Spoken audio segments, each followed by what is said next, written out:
Hello and welcome, guys. So this is the first official lesson, first official video that I'm making for you guys for physical science. And I miss you all. I hope you guys are all doing well. You're staying safe. It's going to be obviously an adjustment as we move everything online. So I ask you just be patient.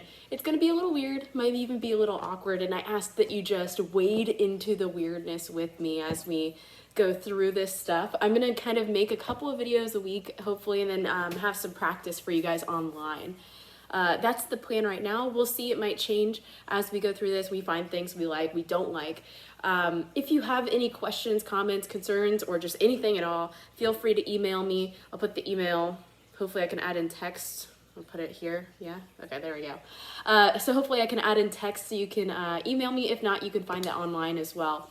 And I'll also leave a place for feedback at the end of the week so that you guys, if there are things that are working well, if there are things that are not working well that you don't like, then you can just leave that feedback in the form as well. So without any further ado, we're going to kind of talk about ions today. We already started to, I think I started to mention it with a couple of the classes before we went to break, but today we're going to officially dive into ions. So let's start talking.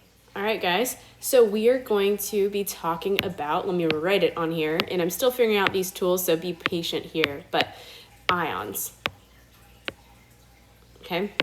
So we're still in chemistry. We're talking about what makes something electrically charged. So ions are atoms with a charge to it. In fact, let me type that out for you guys, for those of you guys that like to take notes or following along with me.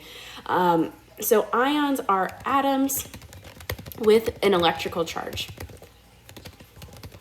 How do we get electrical charges? That's what we're going to talk about, what we're really going to focus on. We get an electrical charge by gaining or losing electrons. When that happens, everything gets out of whack. So the word ion actually comes from the Greek, and in the Greek, it actually means to go. But it's actually kind of a weird, interesting kind of story, and it might help you guys remember what ions are at the end of the day. So in the ancient Greek myths, ion was actually a person. So person right here, okay?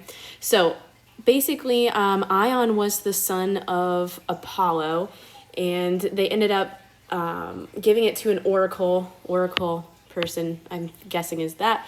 So the oracle would raise a Ion, and then the oracle ended up giving Ion to basically another person who was going to raise Ion as a son. So it was kind of like an adoption situation. But it makes sense for what ions actually are in science, because in science, when we're talking about ions, what we're actually talking about is we're talking about electrons moving from one place to another, from one atom to another atom, okay? So when electrons do that, basically the atom becomes unbalanced. So let's do a couple of examples that show you what I'm talking about here. So here I drew a carbon atom. We know that this is carbon because carbon has an atomic number of 6. Notice that right now, this is what we've been working with so far. We've been talking about atoms that have everything in balance because, remember, all of these things, all of these particles, just as a refresher, they have different charges, right? So protons are going to be positive, electrons are going to be negative, and neutrons are going to have no charge. So I drew my protons, I drew my neutrons in the middle because they are in the nucleus. We don't move our protons around. We don't move the neutrons around. The only things that are going to be able to move are going to be these electrons, and they're so high energy. So I'm kind of highlighting them in yellow here. So you have your electrons here. Now this is not an ion. This is just an atom that is stable. We know that it's stable because once we add everything up, we have 6 positives, okay, and we have 6 negatives. If we were to do the math there, that means that we get to a 0. It zeroes out, right? Positive 6 plus -6, that equals 0. Or 6 minus 6, that equals 0 as well. However you want to think about it, you're still getting back to 0 at the end of the day. Now with ions, we're looking at something different. So this right here would be lithium. So lithium is going to have 3 protons, 3 neutrons, and if it were going to be a stable atom, that means not an ion is what I mean by that, then you would have 3 electrons. But look what happened here. We actually are going to be missing one, right? So if we were to add all these up, we still have 3 positives, we still have 3 protons, but now we have 2 negatives, we have 2 electrons. What that leaves us with is +1. Okay, so 3 minus 2 is 1, and there's more protons than there are electrons. So this is actually a +1. We would call this a cation. There's 2 different kinds of ions, 2 main types, cations and anions. So cations are ones that have a positive charge, like this one right here. So the way that you would see this if we were writing this is you would see Li plus with a little plus sign in the corner like that. Let's do another one. This right here is a chlorine atom. Now, let's look at this one here. This one, we know it's chlorine because we're looking at the number of protons here. Remember, protons are going to be what tell us what element it is. So we have 17 protons, but let's count how many electrons we got. 1, 2, 3, 4, 5, 6, 7, 8, 9, 10, 11, 12, 13, 14, 15, 16, 17, and 18. We got 18 electrons here. So if we have 18 electrons, then that's going to leave us with a slightly different situation. We have this over here is going to be, we got our protons and we have 18 electrons. Now, those are not equal, so we know that this has to be an ion. But instead of a cation, we are going to get something called an anion. Anions are going to always be negative. Notice we have more electrons than we do protons. So in this case, we would write this chlorine ion, we would add a little negative sign right there. So chlorine with a little negative on the top right-hand corner like so. All right, so right here you have a magnesium ion, okay? Now, if you really want to challenge yourself, if you think you're starting to get the hang of it, you can pause it right here and see if you get the right answer. So if you'd like to challenge yourself, I'm giving you this moment to pause it. All right, hopefully you paused it. Maybe you didn't, that's okay. So let's look and see what we have here. We still have 12 protons. Remember, that's going to stay the same because we're talking about that same element. Now, if we count up the number of electrons, you should get 10. So, putting those together, now you have 2 plus. Is this a cation or an anion? If you remember, it's going to be a cation because it is positive. So you have your cation here, and it has a charge of 2 plus instead of 1 plus. So instead, what you would do if you were writing this, if you were trying to abbreviate what this element is, next to the symbol, you would write 2 plus like that. Now that we kind of covered what an ion actually is, I also want to talk about why we get certain types of ions in different places on the periodic table. It has to do with something called valence electrons, or your valence shell. What I mean by that is those on the outermost energy level. So the reason why we did Bohr diagrams was to kind of set this up. Bohr diagrams, remember, you have those different energy levels based on where things are in the periodic table. Okay, so here's your periodic table. And basically, if you notice, there was a trend that you saw in those last couple of examples.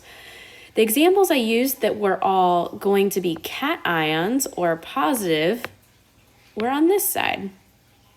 So we had lithium, I used magnesium here, and pretty much everything over here is going to eventually become kind of like a cation. Now, if you notice, the anion I used came from this side of the periodic table, right? Chlorine, I used chlorine right here. That formed an anion. So why was this happening? What is this? Why? Right? And the reason why has to do with those outer shells. If you remember, noble gases are this little column right here, okay? So you have your noble gases right there. The thing that makes noble gases so incredibly stable is the fact that they have a full valence shell. What I mean by that is if I were to draw their Bohr diagram, and let me draw that, voila, there is neon. Okay, so we know this is neon because it has 10 protons. But look, neon is happy because every place that it could possibly have electrons, it's stable.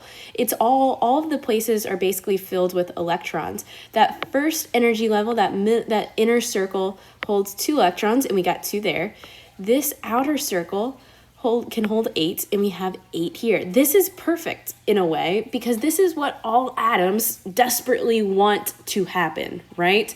They want to have a full valence shell. They want, if they have an outer shell that can hold 8, they want 8 there. Now, looking at fluorine, which is the element that is right next to neon, it has an atomic number of 9. So look at this. Its outer valence shell, that means this outermost circle, it is almost full of electrons. So what that means is it's going to really, really want an extra electron. So I'm going to go ahead and give it to it. Bam. So now we just changed this fluorine ion atom into an ion, and it's going to have a -1. So based on knowing how those Bohr diagrams work, you can really get an understanding of why we get the ions the way that we get them. The same thing goes for the other side of the table. This right here is sodium. So this is the Bohr diagram for sodium. But notice here, you have a long way to go if we want to fill in this outer valence shell for sodium. So instead, what sodium does, and I accidentally gave you the answer here by giving you this little plus sign. I shouldn't have done that, so let me erase it. Right now, it's not an ion. But to make it an ion, all you have to do is get rid of one of those electrons. Now look what we did. We got 11 protons. We got 11 electrons, or 10 electrons, excuse me. So now that we have 1 plus, and I'm going to add a plus sign here. Now, notice here, the reason why it gave up that electron was because if it were to just give that up, that means that the next level, this next shell, is completely filled. It's exactly like neon in a way. It doesn't behave the same way as neon does, but now that is completely satisfied. So it's going to be more likely to give up an electron and then become positive. All right, so that's the lesson for today. This is the part of the video where I guess if I was a good YouTuber, I would tell you to smash the like button or whatever it is you guys do. But that just seems weird. So I'll just kind of leave you with this. I'm praying for you guys. I miss you guys. I hope you all are doing well. Be kind to one another, and I will talk to you again soon.